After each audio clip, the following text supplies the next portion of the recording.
Kombur sendiri bersama Kripto Kisaran News. Pembahasan pertama kita mulai dari historinya ya.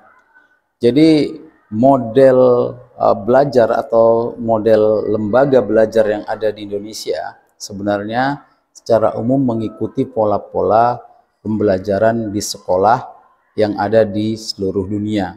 Jadi model sekolah yang ada di Indonesia itu dasarnya adalah model sekolah Prusia ya. Prusia ketika di awal revolusi industri. Prusia itu adalah Jerman sebagian besar sekarang. Jadi ketika revolusi industri itu dibutuhkan tenaga-tenaga pekerja ya yang siap pakai untuk menggunakan alat-alat pabrik atau permesinan yang telah diciptakan para ilmuwan-ilmuwan besar sebelumnya. Jadi dasar dari terbentuknya sekolah adalah untuk membentuk tenaga-tenaga terampil yang bisa bekerja di industri-industri yang ketika itu berkembang ya, baik di Inggris dan secara khusus maupun seluruh Eropa secara umum. Kemudian pendidikan itu berkembang di Indonesia dengan munculnya apa yang kita sebut politik etis ya. Politik etis itu yang diprakarsai oleh Van Deventer itu adalah salah satunya adalah edukasi atau pendidikan. Maka berkembanglah pendidikan di Nusantara kala itu ya, di mana juga sebenarnya tujuannya adalah untuk menghasilkan pamong-pamong praja ya, pamong-pamong praja. Jadi politik etis walaupun sebenarnya ingin menghasilkan rakyat-rakyat yang terdidik, tapi juga sekaligus untuk menghasilkan pekerja-pekerja yang siap bekerja pada kolonial Belanda. Itu sejarah pendidikan. Jadi pendidikan yang dibuat oleh Prusia yang kemudian berkembang di seluruh dunia itu berbeda dengan pendidikan yang ada di pesantren karena asal awalnya juga berbeda.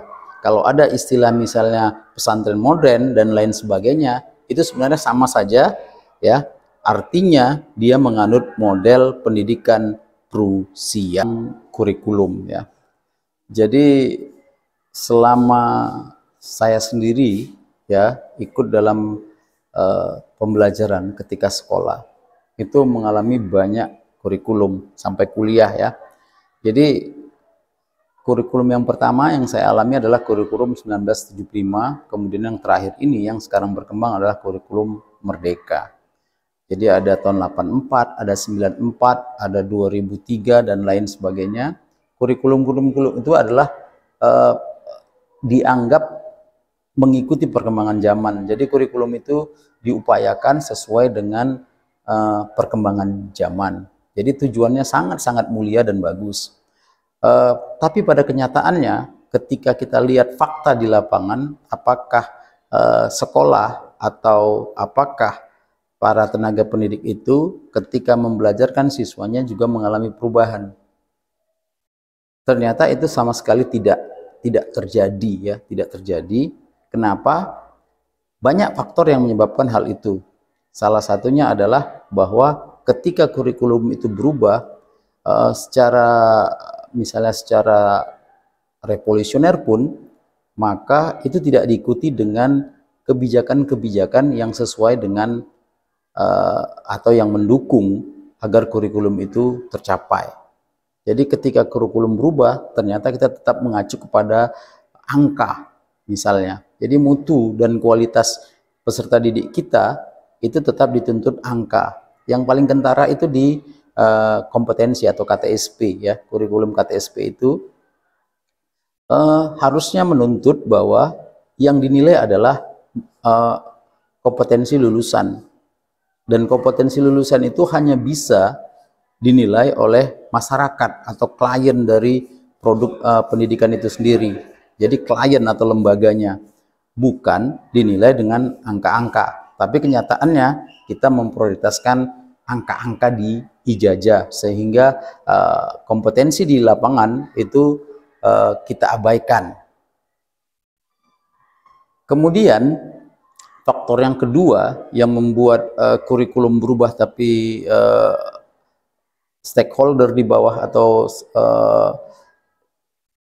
yang melaksanakan pendidikan itu di lapangan itu tidak berubah adalah model pelatihan yang juga sama. Artinya ketika para pendidik atau tenaga pendidik mengikuti pelatihan di balai-balai diklat, ya modelnya tetap itu saja, tidak ada inovasi.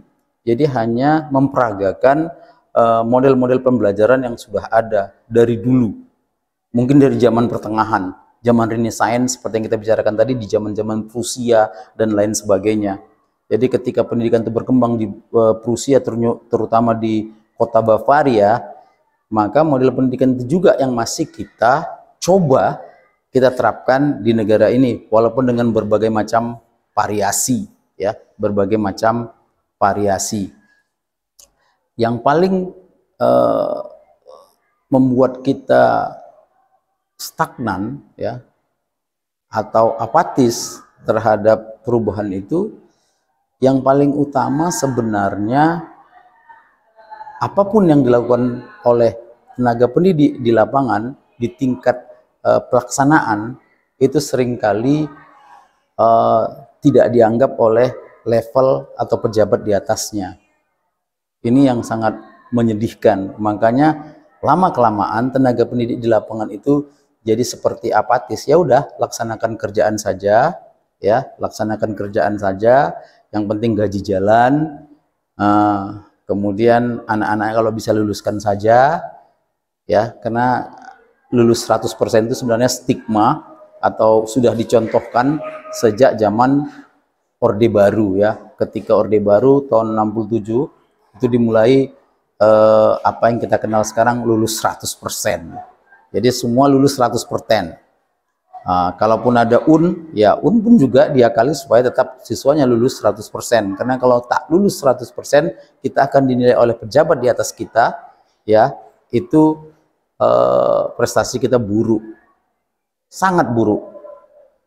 Jadi seperti saya katakan tadi, kurikulum berubah, ternyata aplikasi di tingkat pelaksanaan di unit-unit mulai dari SD sampai tingkat SMA dan sederajat itu tidak terjadi perubahan yang signifikan karena kita akhirnya tetap mengacu kepada angka-angka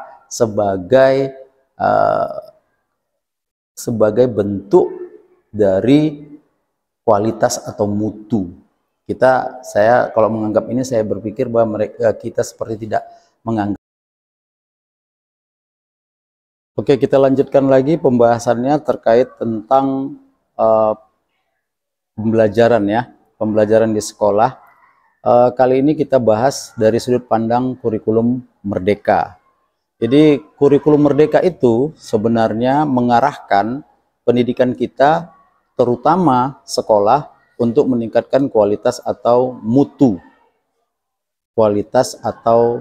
sekolah. Jadi kurikulum merdeka sebenarnya berbeda dengan kurikulum sebelumnya, di mana orientasi kurikulum sebelumnya adalah lulusan, ya, alumni dari suatu lembaga pendidikan atau unit.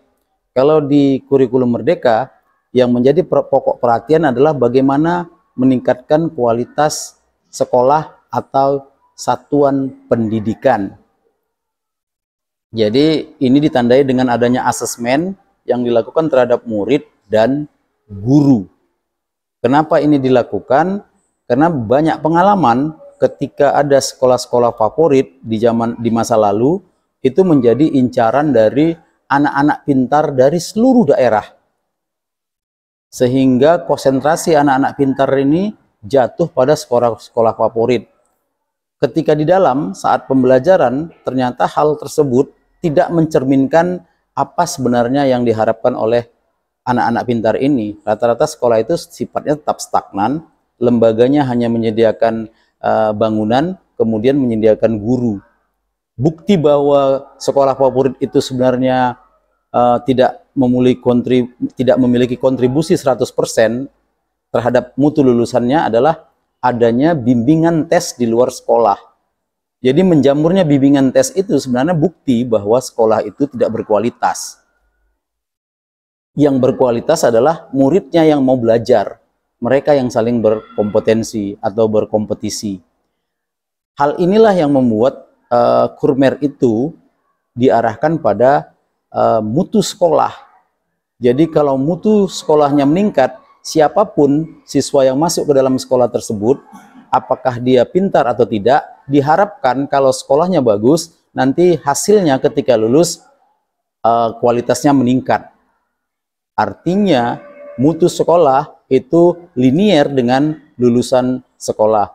Ini juga belum bisa diterapkan ya di pendidikan, di dunia pendidikan kita, karena pendidikan kita masih seperti saya bilang tadi, masih belum bisa berpikir sesuai dengan dinamika kurikulum tadi, di mana kurikulum mengharapkan perubahan itu sesuai dengan zaman, tapi pelaksanaan di lapangan itu tidak siap atau tidak bisa melaksanakannya. Ini terkait dengan regulasinya, kemudian hal-hal yang menyangkut administrasi yang tidak didukung. Kalau ini juga bertahan terus, maka dipastikan pendidikan kita tetap sama saja, walaupun kurikulumnya berubah, tapi pelaksanaan tetap di lapangan, artinya orientasinya tetap pada angka. Jadi kalau kualitas atau mutu lulusan itu ditentukan dengan angka, kita tidak bisa menjamin apakah dia punya kualitas secara Oke, di segmen terakhir ini kita akan membahas tentang masalah utama dari pendidikan kita. Masalah pendidikan kita itu adalah sebenarnya lembaga pendidikan kita atau institusi yang menyelenggarakan pendidikan di Indonesia itu rata-rata itu membelajarkan masa lalu. Jadi kita nggak pernah membelajarkan masa depan. Sama di perguruan tinggi, ketika sebagian kita atau belajar di keguruan, ilmu keguruan yang disampaikan ke mahasiswa itu rata-rata adalah mengajarkan masa lalu. Bahkan cenderung kalau kita ambil klaim dari akun Guru Gembul, itu untuk masalah psikologi aja itu pembelajarannya sangat sedikit. Ya sangat sedikit, sementara tenaga pendidik itu di lapangan sebenarnya perlu menerapkan banyak-banyak ilmu psikologi agar pendidikan yang dilaksanakan atau pembelajaran yang dilaksanakan di dalam kelas itu bisa menghasilkan sesuatu yang bermanfaat, karena ada semacam slogan dalam pendidikan bahwa sebenarnya semua anak itu pintar, ya, semua anak itu pintar, semua anak itu cerdas, karena semua punya bakat masing-masing, dan setiap anak itu punya bakat masing-masing yang berbeda. Jadi kalau itu yang dimunculkan, maka sebenarnya tidak ada anak yang bodoh. Itu kan masalah psikologis.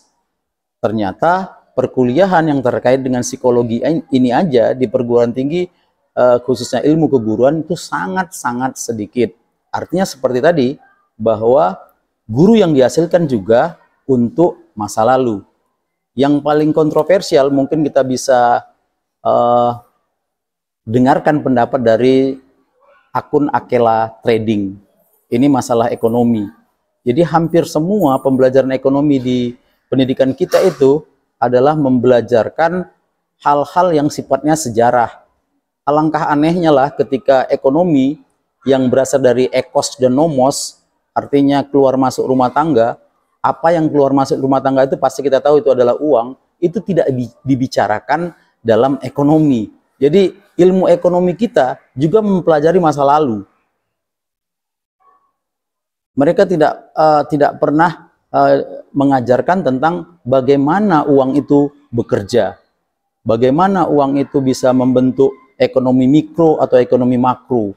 Itu nggak diajarkan, karena menurut Akela Trading, bahkan seorang influencer kripto, Angga Adinata, mengatakan bahwa kalau pembelajaran ekonomi itu dikonsentrasikan belajar tentang uang, maka tidak ada satu orang pun yang mau menyimpan uangnya ke bank.